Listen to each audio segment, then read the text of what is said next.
Halo Sobat Aspet, selamat datang di channel yang pertama ya, ini video yang pertama kali dan kita akan juga broadcast di podcast kita yang pertama kali.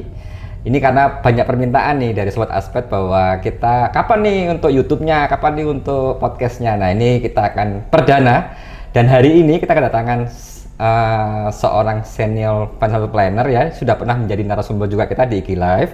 Dan yaitu Mbak Retno Trimamungkas. Mbak Retno terima kasih nih, selamat datang nih. Gimana Mbak Retno? Aduh, terima kasih banyak ini Mas Rio sudah diundang di Asuransipedia. Wah, kehormatan sekali ini pertama kali dibuka dengan saya. Terima kasih.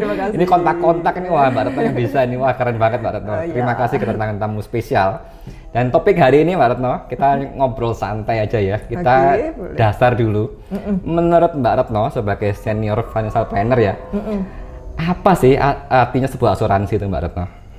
Nah, kalau kita berbicara masalah asuransi, maka kita akan berbicara masalah resiko. Jadi asuransi sendiri hanyalah sebagai pengalihan resiko. Dimana kalau misalnya kita memiliki sebuah resiko, bisa kita alihkan ke pihak ketiga yaitu asuransi. Apa resikonya? Bisa jadi asuransi jiwa, berarti resikonya kita ada life insurance. Bisa jadi juga asuransi penyakit kritis, bisa jadi juga asuransi kesehatan. Intinya adalah kita memiliki uang kecil dan membeli uang besar. Gitu. Tadi ngomong pengalihan resiko ya, pengalihan resiko berarti kan ya pihak ketiga, yaitu salah satunya adalah sebuah asuransi ya Mbak Retno ya. Dan jadi Mbak Retno juga bisa bilang tentang uang kecil sama uang besar. Nah ini maksudnya apa Mbak, uang kecil kok uang besar? Nah dijelasin Mbak.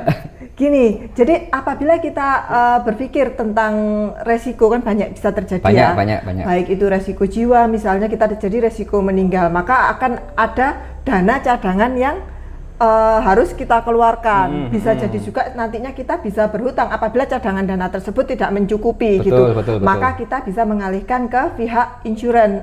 Artinya adalah kita membeli uang pertanggungan untuk proteksi jiwa kita, yang bisa berfungsi untuk kelangsungan hidup bagi keluarga kita, kan gitu. Betul.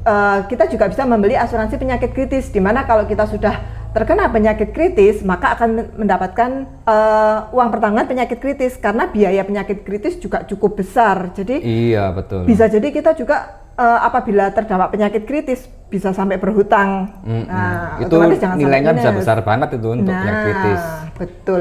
Jadi artinya adalah cadangan dana kita apabila terjadi resiko, kita sudah tidak berpikir lagi bahwa kita harus mengeluarkan uang besar.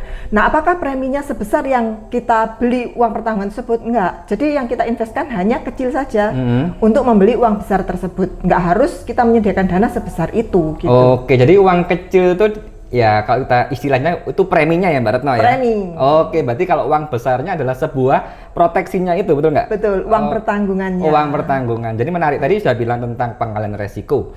Terus tadi sudah bilang juga cadangan dana. Maksudnya cadangan dana maksudnya kayak seperti apa Mbak Retno?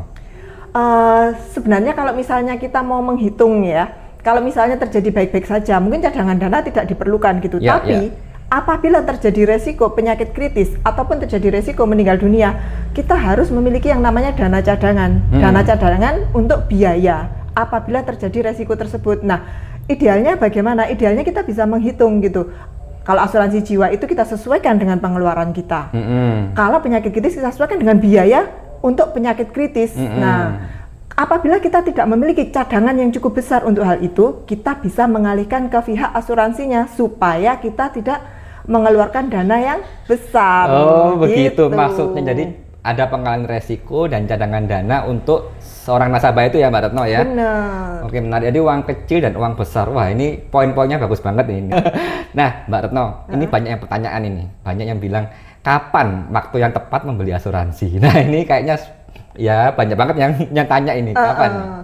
Biasanya orang-orang itu membeli asuransi akan berpikir lagi gitu, kapan sih waktu yang tepat gitu. Waktu yang tepat kalau saya bilang kemarin pasti sudah terlambat Mas Rio ya. Terlambat kan, udah lewat. Sudah lewat. Padahal waktu kemarin itu sih kita masih muda, preminya pasti masih murah. Tapi karena itu sudah terlambat. Tapi kalau saya bilang besok gitu, nunggu deket-deket resiko, kita nggak tahu resikonya kapan yang terjadi.